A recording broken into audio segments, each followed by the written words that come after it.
Hey y'all, just a quick note before we dive in. We just wanted to let you know that the sound quality on this episode isn't going to be really great.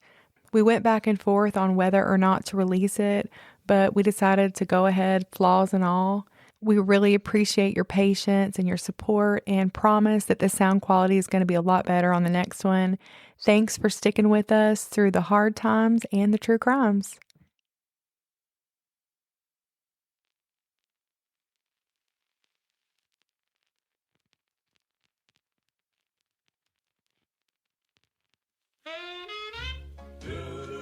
Picture it.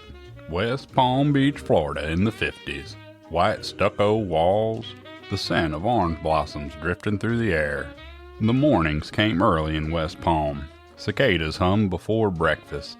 You might pass a milkman sitting bottles on the doorstep, or a barefoot kid pedaling fast down a shell road. Men read the Palm Beach Post on porches with their shirts still half unbuttoned, and women put on a fresh coat of lipstick before stepping out to hang the laundry.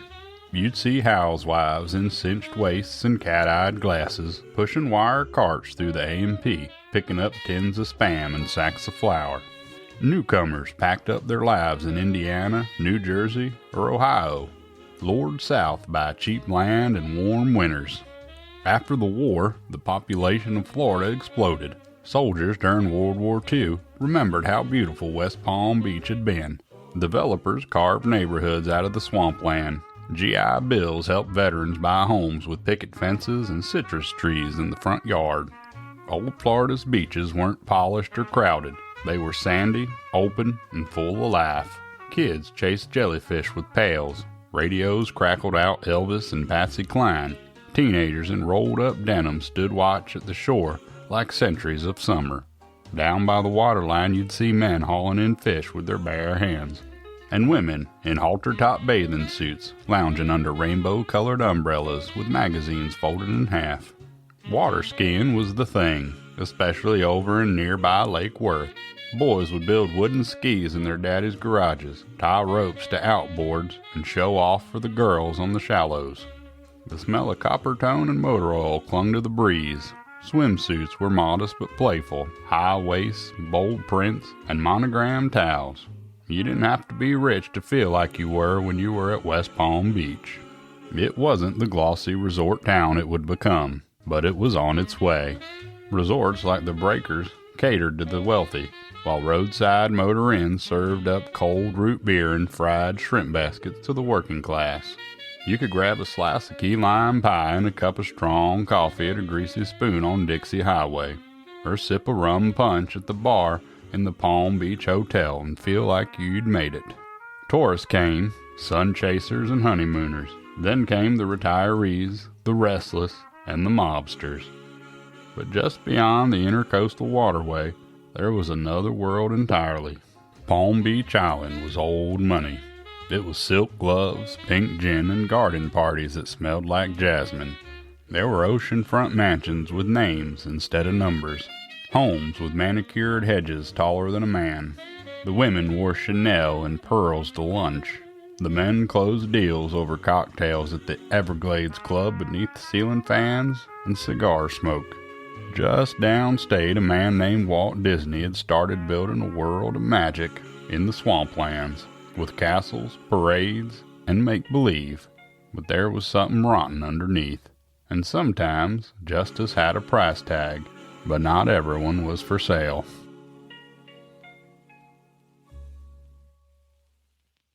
I'm Darlene. And Melody. This is Hard Times and True Crimes. Y'all, I just wanted to let you know that if you're enjoying the podcast, the best way that you can support us is by leaving a rating and review wherever you listen. It helps people find us and gets the stories out.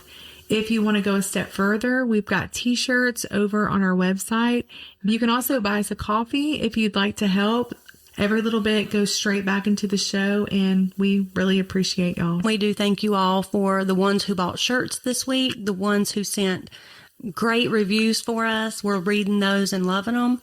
and the ones of you who bought us coffees. We take every one of those very seriously, and we're very grateful. And we want to do a shout out. One of our longtime sponsors of the show, Ricky Allred, he does the cemetery walks locally here in Asheboro. So you may have met him if you've gone to those. He has helped us a lot. He has written a book, and it's called The Least of These: Caring for the Poor in Randolph County, North Carolina. We are so excited.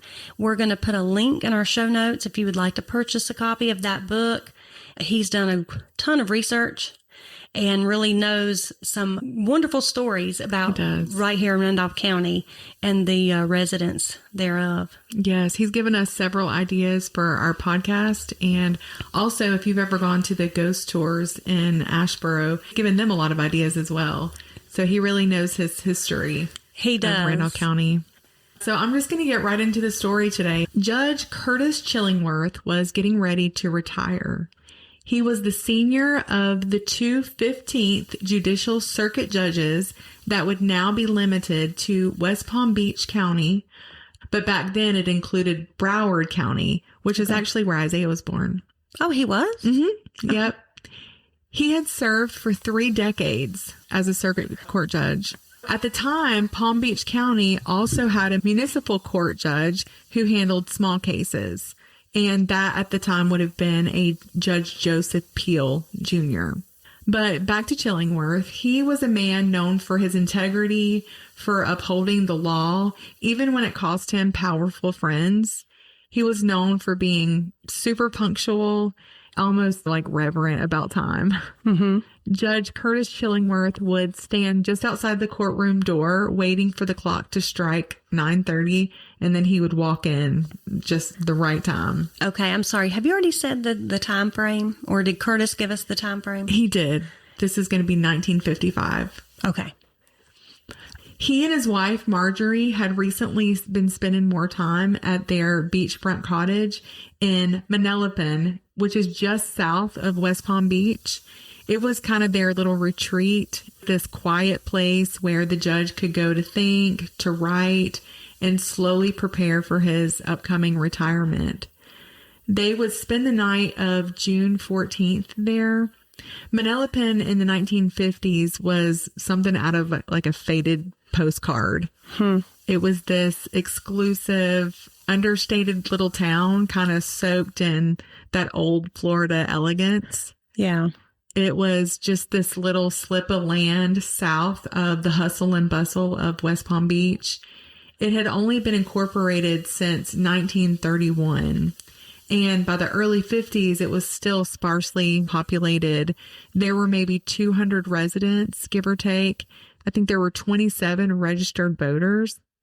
And those residents there were wealthier families looking to get away. So a little side note, my mother lived in West Palm Beach with her parents in the 1960s. Oh, really? And, yeah. So not far removed from this time story. No, not at all. Or just a few short years later, like maybe 5 or 6 years later. Okay. So the roads there were narrow and winding, and they were shaded by these arching palms and overgrown sea grapes. The driveways usually had those wrought iron gates.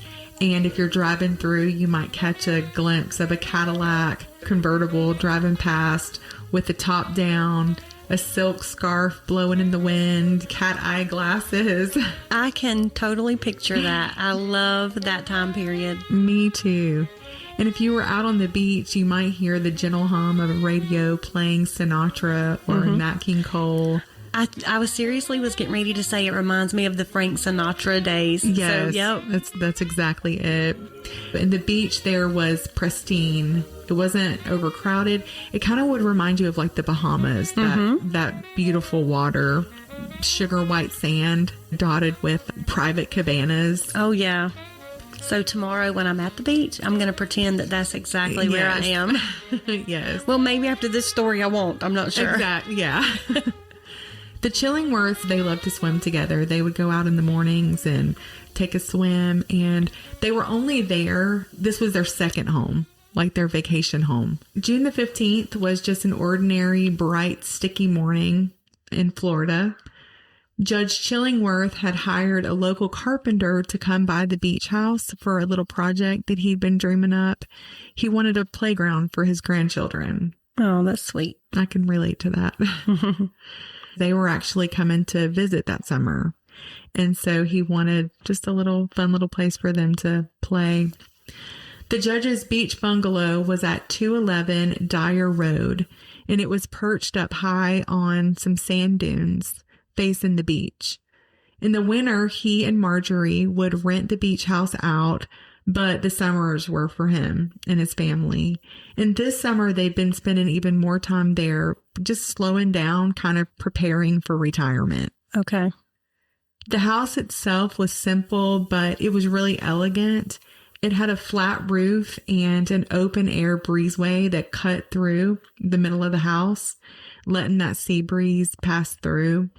There was a rickety staircase with only one banister that led down to the beach from the house. And every morning, that's where they would go to make their way down for a swim. There was a deck out front, and hanging from the porch beam was a weathered ship's bell with this thick rope tied to the clapper. And that was kind of a Navy memento from his days at sea. Cool. Yeah, so he had been stationed at Jacksonville. Oh, where your son is? No. Jacksonville, Florida. Yeah. Sorry. So that morning, the carpenters showed up right on time because they knew they better. Oh, yeah. He did not play about time.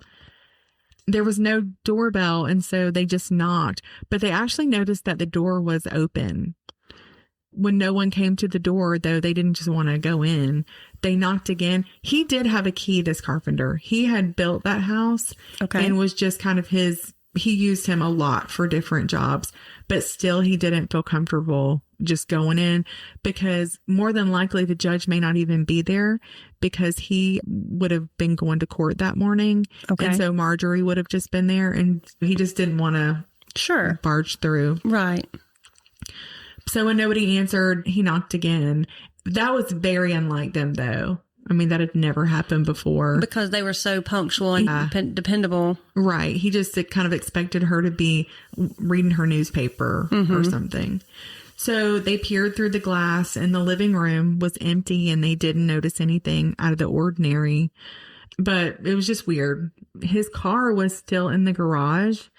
So that was strange, too. And when he looked, the keys were still in the ignition. Okay, that is really strange. They circled to the side of the house, and one of them stepped on some broken glass shards from a porch spotlight that had been broken overhead. So trying not to jump to any conclusions, one of them said, well, let's just go for a swim. We're here. Let's just go down there and go swimming. Okay. And the other one was like, well, it is hot and we'll just go down there. Maybe they'll be down there. Yeah. So they went down. That beautiful Florida water was calling, and they walked down those front steps across the little pocked macadam road, and they climbed down that old beach staircase. That's when one of them noticed stains. Oh, no. And pointed it out to the other. And so they both bent down for a closer look, and it was definitely either paint or blood. And it's never paint. It's never paint. They followed the trail down to the sand, and there they noticed footprints, and there were lots of them. Some were coming from the ocean toward the house, and others were leading back to the sea. Nothing about that felt right. So they called the office, his office, and the secretary answered, and she had already been concerned because she had not heard from the judge. And that, again, that just was not like him. So she called Sheriff John Kirk. By lunchtime, the police were swarming that house. I mean, they found a few things, but not much more than what the carpenters had seen. There were no real signs of struggle inside the house. Their beds had been crumpled and looked like they'd been slept in. And there were 2 glasses out, like they'd maybe had a nightcap. The car was cold, and so they knew that it hadn't been driven lately. The judge, though, still hadn't shown up to court, hadn't called. So they called the Chillingworth daughters, and there were 3 of them, Anna, Marie, and Miss Neva. They told the cops that their parents had been at a friend's house for dinner the night before. and left for the beach house at around 9 p.m. The girls were naturally super worried, especially once the lab technician confirmed that the blood found on the steps was human and it was the same type as Marjorie's. The papers that afternoon said that Judge Curtis and Mrs. Marjorie Chillingworth were missing under very mysterious circumstances. The Chillingworth family was just really prominent and well respected in that area. Charles Chillingworth, Judge Curtis Chillingworth's father, was born in Liverpool, New York, in the early spring of 1868.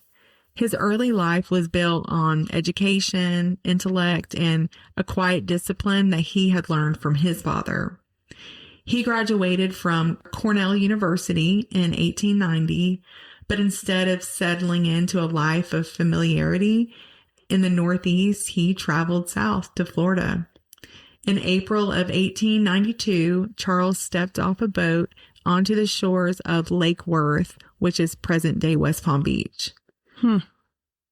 Which back then wasn't much more than some scattered docks and hammocks, because Florida this was the 1800s and it was not tame. So he passed the bar in Titusville that following year and opened a small law office in Juneau, which, believe it or not, was the county seat of Dade County at that time. That may not mean anything to you. Okay. No, but I've heard the names. Yeah. He joined forces with the firm of Robbins, Graham, and Chillingworth, building a name that would soon carry a lot of weight in courtrooms and town halls across Florida. Charles wasn't flashy or arrogant, but he was steady and certain. He built his career the old-fashioned way, kind of case by case, handshakes, through sweltering heat and long nights at a desk lit by lamplight. At the turn of the century, the law was more personal. Land disputes were often settled.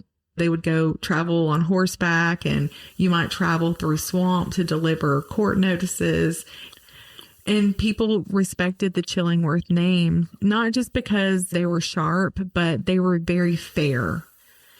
I wanted to say at the beginning of the episode, the name Charles Chillingworth sounds like a novel, like a character in a novel. It does.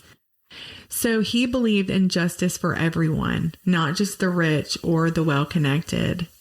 And then his dad, Richard Jolly Chillingworth, Judge Charles Chillingworth's father, followed his son to Florida. And when he was well into his 60s, he became the sheriff of Dade County in 1896, and he served until 1901. How about that? Yeah. So Charles would move his law office to West Palm Beach in 1905, becoming the town's first official attorney. Charles Chillingworth, after settling into life as one of Florida's first well-respected attorneys, married a woman named Annie Seabrook, and they were very, very happy together. But sadly, in 1893, Annie died while giving birth to her son, Walter. Was that before or after Curtis was born? It was before. This was their first son. But in 1895, he would remarry, and this time to Jenny Dietz, a woman from his own hometown of Liverpool, New York. And with Jeannie, she would end up having 3 more children. And the first was Curtis Eugene Chillingworth, born in 1896 in West Palm Beach. Then came Margarita, who was born in 1899 in Atlanta. And finally, there was Richard Chillingworth, who was born in 1902, also in West Palm Beach. So like his father and older brother, Richard became an attorney, graduating from Cumberland University in Tennessee. So yeah, this is where Curtis Chillingworth came from. And as you can see, his family was very well respected for good reason. Mm-hmm. And like I mentioned, he was born in October 24th of 1896, graduated from the University of Florida in 1917, and later that same year was admitted to the Florida bar. After graduating, he served at the Naval Base in Key West, and then he went on to the United States Naval Academy, where he received the commission to join a gunboat on the USS Annapolis during World War I. He also served on the USS Minneapolis. So after the war, Chillingworth would return to West Palm Beach to practice law with his father. So in 1921, at just 24 years old, he became a county judge, the youngest ever in the state of Florida. That is young for a judge. It is. In 1923, he was elected circuit judge, and he held that position for 32 years. And that's an elected position. Wow, yeah. For 32 years until his disappearance in 55. Do you know who this family reminds me of a little bit? Who? Is putting in my mind the Murdaugh family in South Carolina. Yes, how they just kind of, yeah. Yeah. He would marry Marjorie McKinney, a Cornell University student and daughter of some of his father's oldest friends. He stayed a part of the U.S. Naval Reserves and was called to active duty in 1942 during World War II. So while he upheld the law with discipline, he also had a reputation for showing fairness and compassion, even when it made people uncomfortable. Because even as far back as like the 1930s, he was very fair to Black defendants, and it kind of ruffled some feathers. He also was known for being he would rule in favor of women in court cases when he felt like they'd been wronged or taken advantage of. So he was a man who stood on principle. He did, yeah. And he most definitely gained enemies for it. Sure. But it didn't change him, because to him, the law wasn't about pleasing people. It was about doing what was right. Mm-hmm. And he had no use for crooked cops, dirty lawyers, or politicians who took cuts. And back then, that was a thing. Probably still is. I was going to say right now, that's a thing. Back then, there was a big thing called bolita. And that bolita had turned plenty of cops and elected officials dirty. Bolita, which means small ball in Spanish, was a booming numbers racket in the 1950s in South Florida. It was an old Cuban numbers game that the poor would often play. The little old lady at the store, the grocer, the dad, the grandma, because they could play for a dime, for 5 cents. They would pick any number from 1 to 100 and play any amount that they wanted on that, which was appealing to poor people who didn't have anything anyway, but stood to make some money. If they picked the right number, then they would be paid at odds of 70 to 1. The racketeers would keep the rest. So it would make about $3,500 a day. $3,500 a day? Yeah. And they were only playing a dime at a time? So this was overall what they would make in the city. Oh, okay. Not just one. Okay. Gotcha. The numbers runners, who literally ran around town collecting people's bets and getting their numbers, they would get about $1,000, and that left $2,500 for the racketeers. And usually they weren't satisfied with that $2,500, and so they would fix the game very often. They would put these little plastic balls in a cloth sack, and they toss them around, and then the head racketeer would yell, "Stop." They usually do this in a public place. Okay. And so they'd shake it up, and then they would say, "Stop," and whoever was pulling out would pull out the ball. And whoever had bet on the number that was pulled out, all of those people would win. Okay. Whatever do you see what I'm saying? The racketeers would look over the daily list of numbers played and would see which numbers were played the least. So if only a few people played 17, they would fix the game in one of several ways. One way was to make all the plastic balls in the bag and say 17. Okay. Or they might put the number 17 in a freezer and freeze it. Oh. So when they reached in, they could get the cold one. They knew which one to pick. I was hoping you would explain how they fix it. Okay. Yeah. Every once in a while, too, they may have a side pocket in the bean bag, and so they'd pull it out of that. Okay. So they were slick. Yeah. And $3,500 might not sound like very much money, but it was every day. And this was the 50s. And the equivalent to today is $40,000. Wow. I was not expecting that. No, that's a lot of money. Yeah. These racketeers were serious gangsters. It originated from Cuba. And I think even they were surprised how it blew up. So, I mean, these gangsters were getting rich. I mean, they were going over there living close to the Chillingworths. Yes, they were. And it wasn't just Bolita. So moonshine was one of the oldest rackets in Florida. It was illegal tax dodging liquor that was distilled in all parts of the state and sold in jugs and mason jars. Yep. And by the half gallon or gallon. And of course, for a fraction of what legal liquor would cost. There was other rackets that were smaller. For instance, there was one called Loteria Cubana. I'm probably not saying that right. Loteria Cubana. This one was based on actually a legal lottery in Cuba. The numbers were sold in Cuba, but they would be duplicated in Florida by racketeers, and they would pay on whatever number was drawn in Havana. So there were these cops who would look the other way for a cut, judges who would find the guilty innocent for a cut, prosecutors who would refuse to prosecute for a cut. But of course, that wasn't all of them. And it certainly wasn't Judge Chillingworth. Yeah. So when he and Marjorie came up missing, it wasn't like he didn't have any enemies. In fact, there was a murder that had happened and 3 black men had just been automatically arrested and were tried for the murders and were convicted, and they did not do it. There was not sufficient evidence. They didn't have a fair trial, and he overturned that guilty verdict, and that did not win him any friends. Right. Judge Curtis's brother, Walter, that his mother died in childbirth while having him, he said that his brother's opinions and several crime cases may have brought him enemies who could have resorted to violence and getting revenge. But he said that his brother and his wife were very happy together.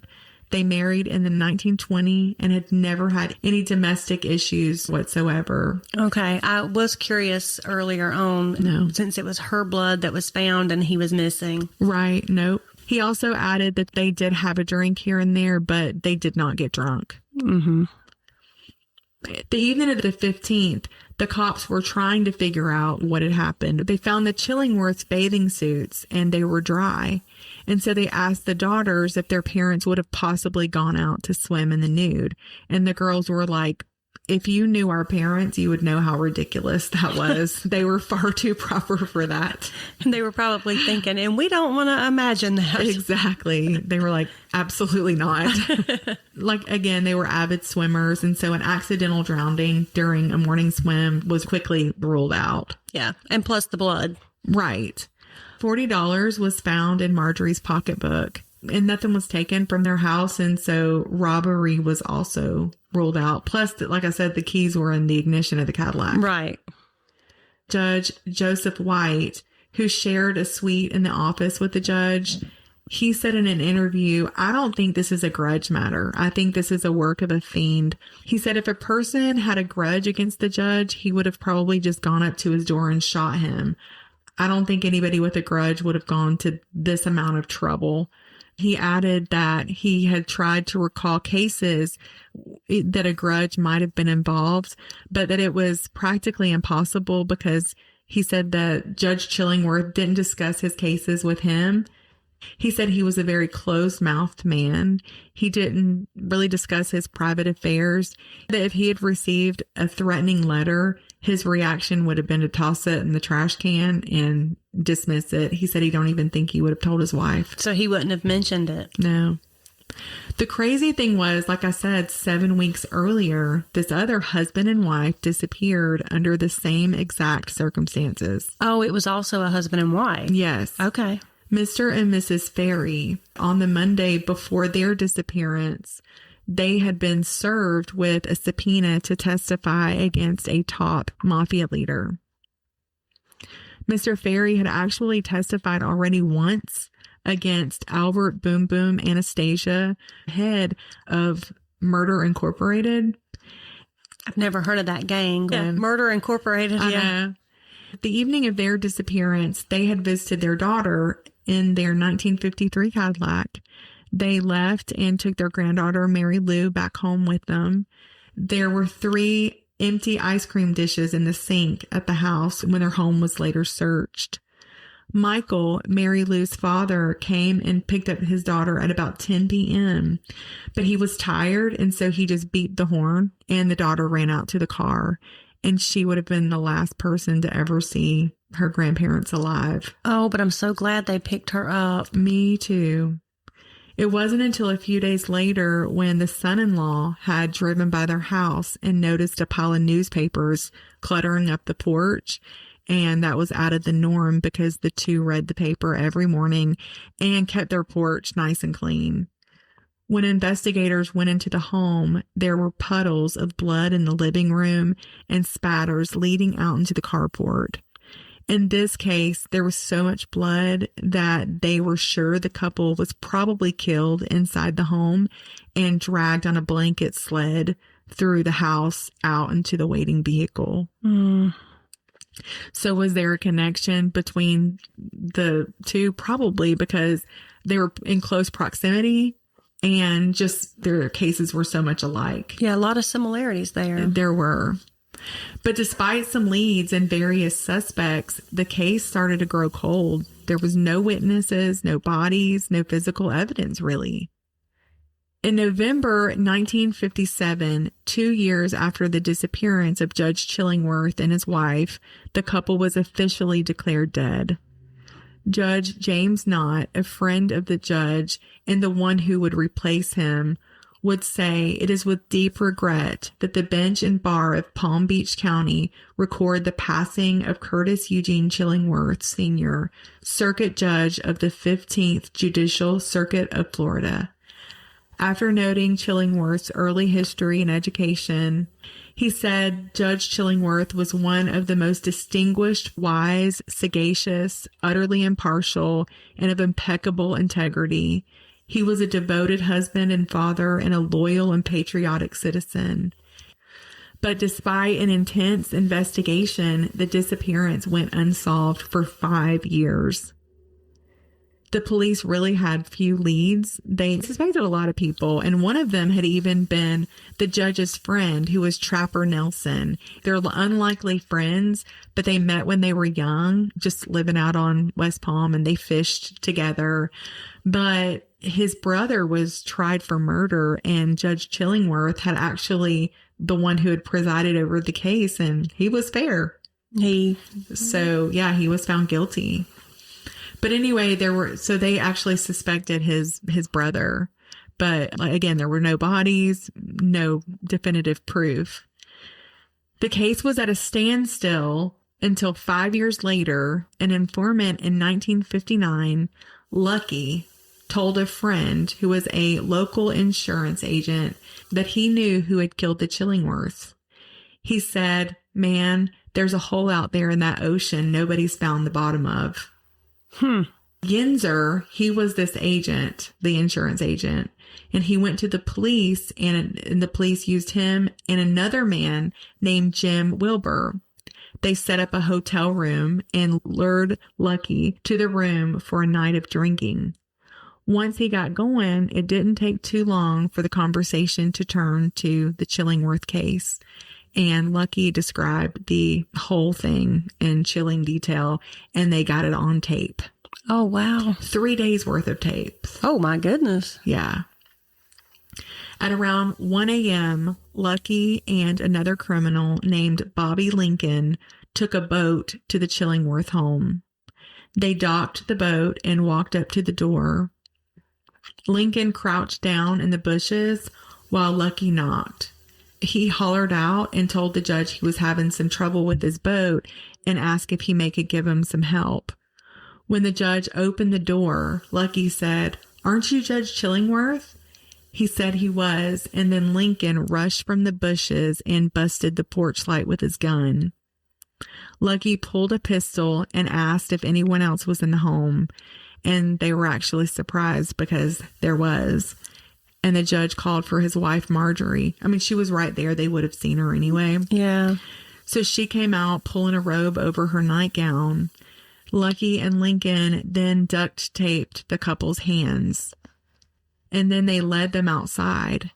Marjorie screamed out as they were being forced down into the boat, and Floyd hit her hard with the butt of his gun, and so, of course, she started to bleed and cry. Once they were on the boat, they rowed out 2 miles from shore. The judge turned to Lincoln and said, "Boy, if you take care of us, you'll never have to work again." He offered him $20,000, but Lincoln and Lucky started strapping lead weights to the judge and his wife as they were begging for their lives. I hate that. Lucky said he would never forget the judge telling his wife, "Honey, remember, I love you." And then she whispered, "I love you too." After that, Lucky would say, "Ladies first." And he pushed Marjorie overboard. She sank immediately. And then the judge was shoved in, but he was a Navy veteran, and he fought really hard to stay afloat. But the 2 killers, they would pull him back to them, put a 25-pound anchor around his neck, and beat him in the head with the shotgun until he sank. And then they started the boat, and Lucky made a phone call. He said, "Joe, the motor's fixed." And that was the code that the job was done. And then Lucky said, "I did it for Joe." The insurance agent, so he played both sides of the field. This is what he did. He was also a friend of this Joe. And he let him know on that side that Lucky was going to rat him out. And so Joe gave the man more than $8,000 to kill Lucky, but he didn't. He got immunity for his crimes, and then he also got $8,000 on the other side. I gotcha. Once Lucky was arrested after blabbing everything, because of course criminals cannot shut their mouths. No. Bobby Lincoln, his accomplice, who was serving time for moonshine, a moonshine racket, he agreed to turn state's evidence and to testify against Lucky and Joe. And Joe was the one that wanted them killed. Yes, and you're probably wondering, who is Joe? And why? Yeah. Well, he was a lawyer in West Palm Beach who wore white linen suits, who lived way beyond his means, who drove a Cadillac, who had a beautiful wife named Imogene. He, too, was born in West Palm Beach. His father was the owner of a small hotel. His name was Joe Peel. He was only 31 and was already serving his second term as a judge. He was the judge that was working alongside. Remember I said that there was a judge that handled small claims cases? That was him. Yes. So he actually worked alongside Judge Chillingworth.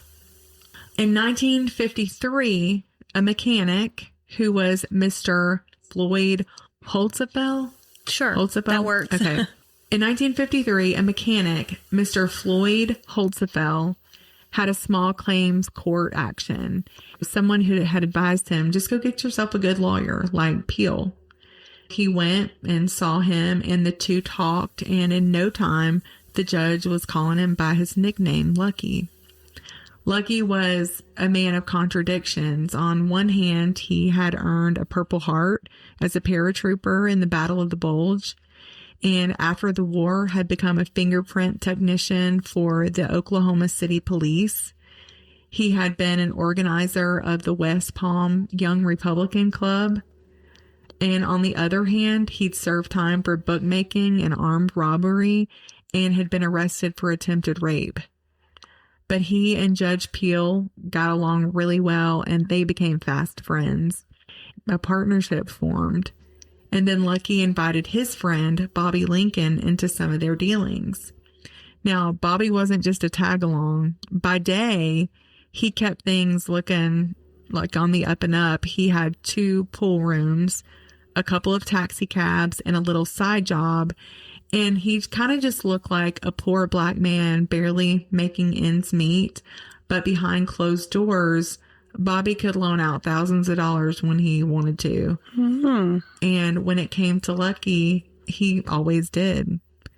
That's because Bobby and Lucky had a working relationship. They ran rackets together, moonshine, gambling, bolita, you name it. Bobby had the connections, Lucky had the muscle, and both of them had Judge Peel in their back pockets. And Judge Peel made sure that nobody got convicted. He would issue search warrants to officers so that they could raid a gambling den. But as soon as the police left the office, he would call the racketeers and tip them off so that they would each give him $500 in protection money. Wow. He was making bank from every direction. Angle. Yes. He had totally rigged the system. He would make evidence disappear. He would delay hearings, dismiss charges, whatever it took, as long as he got his cut. And those cuts were huge. He was making thousands off the backs of runners, bootleggers, and those bolita bosses. In 1953, though, 2 years before Chillingworth's murders, Peel was charged with professional misconduct because he had represented both sides in a divorce. So he represented the husband and wife, and that's just unethical. You can't do that. Conflict of interest. Right. And Judge Chillingworth was set to make the decision in the matter. And Peel was terrified because he knew Chillingworth and he knew he did not play. Yep, there it is. And so he was really afraid he was going to be disbarred. And of course, it wasn't just about being disbarred, but look at all he stood to lose. But actually, instead, Chillingworth publicly reprimanded him and warned him that any further misconduct would result in disbarment. But he figured he was going to give him a second chance because he was young and people do make mistakes. But then in 1955, Peel had told a client that her divorce was final. So the woman remarried and had a baby and then found out she was a bigamist. Oh, no. Because Peel had never finished her case. So he was now really scared of being struck off and disbarred. And so that is when Peel decided to hire Floyd, Lucky, and Lincoln to murder the Chillingworths. He agreed to pay them $2,500, and of course they never got a dime. Right. But ironically, the very thing that he had been trying to avoid when he ordered this hit on the Chillingworths ended up happening anyway. He was suspended for 90 days over the non-divorce case. He quit as judge soon after, and then he resigned from the bar in 1959. After Lucky's confession, Peel went into hiding. But a friend set him up and he was arrested in Chattanooga, Tennessee a month after Lucky's arrest. Good. State Attorney Phil O'Connor Sr. had no bodies, so he really needed an eyewitness. He offered Lincoln immunity if he would agree to testify against Lucky and Peel, which he did. Then Lucky, he just agreed. He said, I'm just going to do the right thing and plead guilty to the murders. And I'll say this for him. He told the truth. Peel's defense attorneys tried to make it like, no, it was all them. But they were very honest. They didn't try to make themselves look good. I really honestly think that Lucky, he felt bad about it. I think they both did, him and Lincoln. Must have just got the best of them. Yeah. State attorney requested the death penalty and said the ghost of Judge Chillingworth will not rest until his killers are shoveling coal in the fires of hell and damnation. The jury convicted Peel, but recommended mercy, and he ended up getting life in prison. He almost got death, though. At first, the jurors were split, and then I guess they re-voted, and he ended up getting... I think he should have got death. Oh, I do too. Peel denied everything during his trial. Of course. He spent 18 years in the Florida State Prison in Rayford. But even behind bars, he got wrapped up in investments used for mail fraud. He also became a professor in prison. In 1979, the state paroled him, not because he was reformed, but so he could start serving an 18-year federal sentence. Oh. But in 1982, after he was diagnosed with terminal cancer, Peel was released for good. He made headlines again because he was going to marry his ex-wife's niece, who had been the flower girl at his wedding. Creepy. I know. 1 week before his death, though, he granted an interview with Tim Pellison, who was a reporter from the Miami Herald, and he finally admitted to his involvement in the murders. This is what he said. "There's no one to blame but myself. I was greedy and anxious." He said he took payoffs from racketeers and moonshiners. The plan was that he was going to bring open gambling to Palm Beach nightclubs. Plotting this political rise with some other gangsters, he had this Miami Beach club owner who was backing him. And the plan was for him to become a state attorney, then attorney general, and then governor. He had some big dreams there, didn't he? Yes, he did. But Judge Chillingworth got in the way of all that, and that's why he had to die. He didn't have a chance to marry because 9 days after his release, 2 days after he gave that interview, he was dead. Floyd Lucky, he was the man who had tied the weights, the man who dragged the judge and his wife into the sea, and he was sentenced to death. He later cooperated, and his sentence was commuted to life. He died in prison in 1996. Bobby Lincoln, the runner, the lookout, was granted immunity for testifying against Peel. He served out the rest of his federal sentence for moonshining, but in 1962 he was released and moved to Chicago. He converted to Islam and changed his name to David Kareem. In May 2004, he died at 80 years old. Lucky, I think he got it right in the end. This is what he said, with tears actually running down his face. "People who have done what Joe, Bobby, and I have done should be stamped out like cockroaches. We're not fit to be with decent people." That sounds like he finally did come to the right conclusion. And actually other people, even some of Chillingworth's friends, kind of came to his defense later in not really to his defense, but they're like, if these two are getting out of prison, why not him? He cooperated just as much as anybody else, because if it hadn't been for him, none of it would have came out. Right. He was the one that first came out with it. Yeah, exactly. And it sounds like he did have remorse. I believe that. But he ended up dying in prison. They did not let him out. But I last want to mention Anne Neva and Marie Chillingworth. They were the young women, the daughters. In the 1950s, they had been raised in a home that valued education, manners, faith, and justice. Their father was a judge, but he was daddy. A steady man who was fair, who still made time to build playgrounds for his grandkids. Their mother, Marjorie, was deeply involved in their lives and very loved. When both parents vanished that June night, their grief didn't make the papers, but it was deeply felt by their 3 daughters, and they had to carry on. Anne moved to Gainesville, where she raised a family of 4 and served in her church for decades.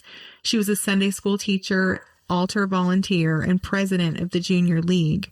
Her life was full of service, family dinners, and quiet leadership. Neva, by contrast, carved out a path of independence. She traveled the world, not once, but twice. She lived in New York and Miami and worked at Reader's Digest and volunteered with literacy programs in hospitals. She loved animals, books, her nieces and nephews, and she never stopped learning and never stopped going. Marie was the youngest. She found her way to Maryland and married Bill Cooper and built a quiet life in Easton, away from the spotlight. Her life is less recorded, but she was deeply loved by her sisters, by her nieces and nephews, and by the family that remained close through these decades of distance and loss. And so the legacy of Judge and Mrs. Chillingworth didn't end in 1955. It lived on in their daughters. Yeah. That is quite a legacy. It is. So do you have any questions? Like, what are your thoughts? Well, it was very chilling the way they killed them. It reminded me of the Tom and Jackie Hawks story. It did. Me too. And to me, that is one of the most horrifying ways to be killed. I mean, that would just be horrendous. Horrible. And the Judge Peel, just greed. Yeah. Greed can just get the best of you. Mm-hmm. And it's just very unfortunate that this upstanding man died and his wife were killed just for greed. Yeah. For no other reason. No, just plain and simple. So tragic. They also believe at least Lucky had a hand in murdering those other two. Oh, yes. That other couple. I did think about that question earlier. I was going to say, was that connected or not? They definitely believe so. It's still unsolved. And also, he had a hand in killing another gangster a week before he was found out for this murder. So they were just deep in crime and corruption, and they didn't bat an eye at killing people. Right. And the corruption went so far. I also wondered, too, if you said the police didn't really have anything to go on, and 5 years later it was still unsolved. I wonder if some of those cops just turned a blind eye because they were, in the back pockets of those people. Probably. So had Lucky not come forward, we would be unsolved today, just much like that other couple, I guess. So exactly. Those were some hard times. Yes, they were.